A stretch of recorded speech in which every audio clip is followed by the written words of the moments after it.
ትራምፕ አሜሪካውያን ከፍተኛ ነዳጅ ዋጋ እንዲጠብቁ አሳሰቡ።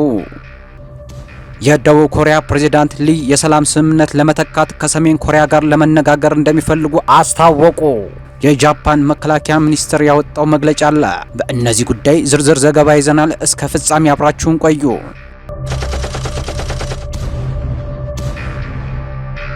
ወደ ቀዳሚው ዜና አለፍን። ኢራን አሜሪካን ሽንፈት እንድትቀበል ጠይቃለች። ፕሬዚዳንት ዶናልድ ትራምፕ ቴህራን በጣም ክፉ በማለት እና አሜሪካውያን ከጦርነቱ የተነሳ ከፍተኛ የነዳጅ ዋጋ እንዲጠብቁ ነግረዋቸዋል። ወደ ሰላም ድርድር የሚደረገው እድገት እና በወሳኙ የሆርሙዝ የባህር ወሽመጥ በኩል የሚደረገው የነዳጅ ታንከር ትራፊክ አልቆመም።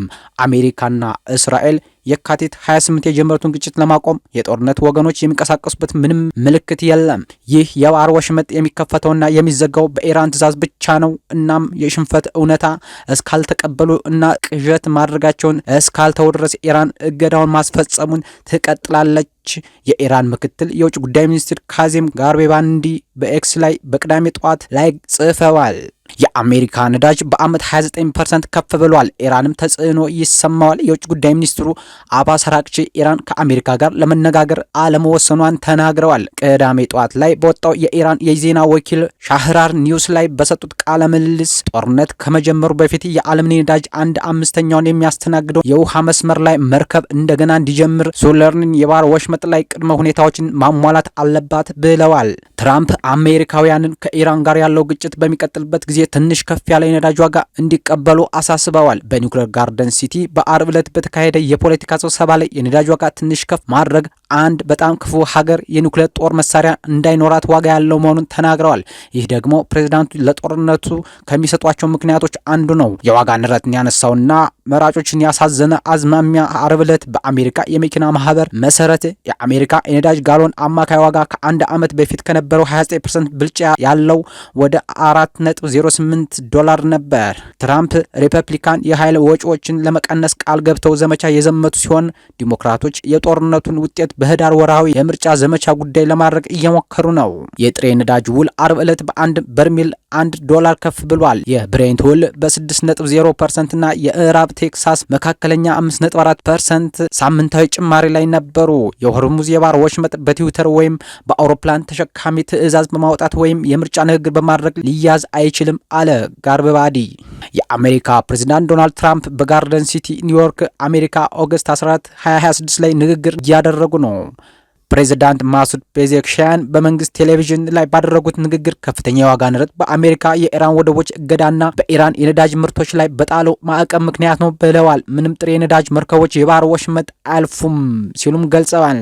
ትራምፕ እና የገንዘብ ሚኒስትር ስኮት ቤሰንት ለኢራን ተጨማሪ የገንዘብ ጉዳት ለማድረስ ቃል ገብተዋል። ቤሰንት ሐሙስ ዕለት ለዜና ማክስ ረቡዕ ምሽት ቱናይት ፕሮግራም ላይ በሰጡት አስተያየት ስለ ኢራን ተጨማሪ እርምጃዎች ማስታወቂያዎችን በሚቀጥለው ሳምንት እንደሚመጡ ተናግረዋል።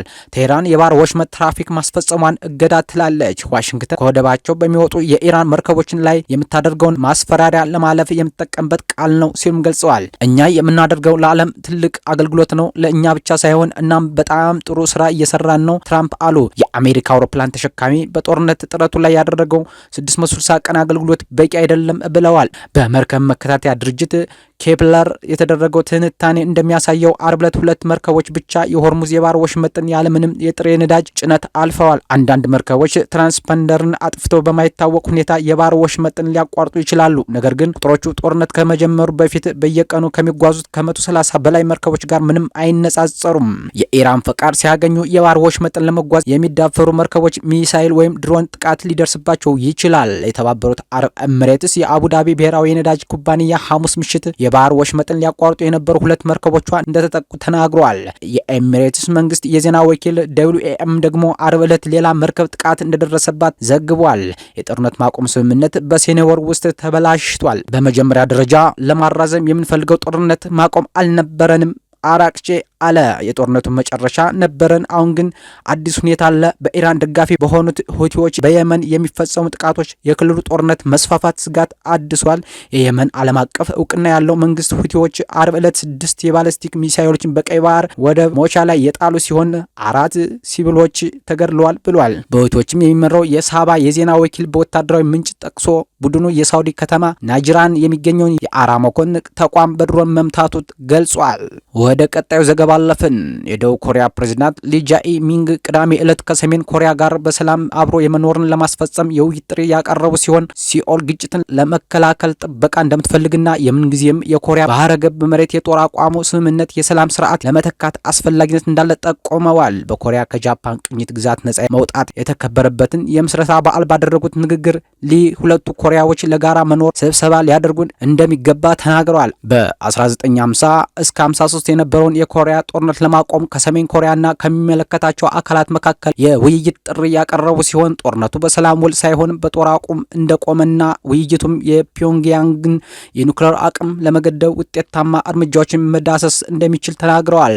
ሊ ሲኦልን ውጥረት ለማድረግና የደረጃ በደረጃ ጥበቃዎችን ለመገንባት አስቀድሞና ቀጣይነት ያለው እርምጃዎችን እንደምትወስድ ተናግረዋል።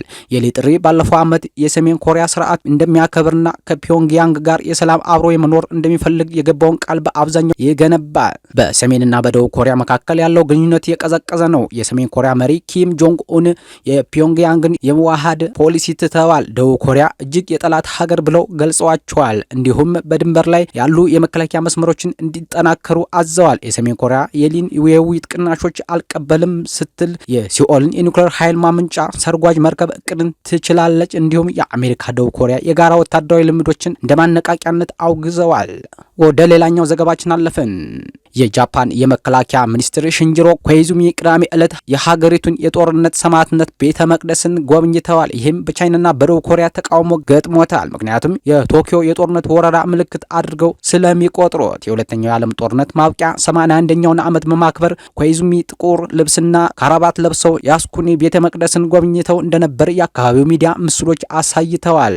የጠቅላይ ሚኒስትር ሳናኤ ታካይቺ ከመሪነታቸው በኋላ ባለፈው ጥቅምት ወር ቤተ መቅደሱን በርካታ ጊዜ የጎበኙት የኪዮዶ የዜና ወኪል እንደዘገበው የቤተ መቅደስ መዋጮ አድርገዋል። ቻይና በያስኩኒ ቤተ መቅደስ ዙሪያ የጃፓን አሉታዊ እንቅስቃሴዎችን በብርቱ ኮንናለች። እናም ቀድሞውንም በጃፓን ላይ የጽኑ ተቃውሞና የጠንካራ ተቃውሞ ማሰማቷን የውጭ ጉዳይ ሚኒስትር ቃል አቀባይ በመንግስት የዜና ተቋም ሲሲቲቪ እንደተባለው ተናግረዋል። የደቡብ ኮሪያ የውጭ ጉዳይ ሚኒስትር ያልተለመደ ብሎ በጠራው የጃፓን መሪዎች መዋጮ የላኩ ወይም የሳኩኒ ቤተ መቅደስን የጎበኙ ድርጊቶች ጥልቅ ሐዘን ገልጸዋል። እናም የጃፓን መሪዎች ታሪክን እንዲጋፈጡና ለአክብሮትና ቅን ንስሐ በድርጊት እንዲያሳዩ አሳስቧል። ሚኒስትሩ በገለጸው መግለጫ ይህ ለወደፊቱ የተመሰረተ የሁለትዮሽ ግንኙነት ላይ ለመገንባት ጠቃሚ መሰረት መሆኑን ገልጿል።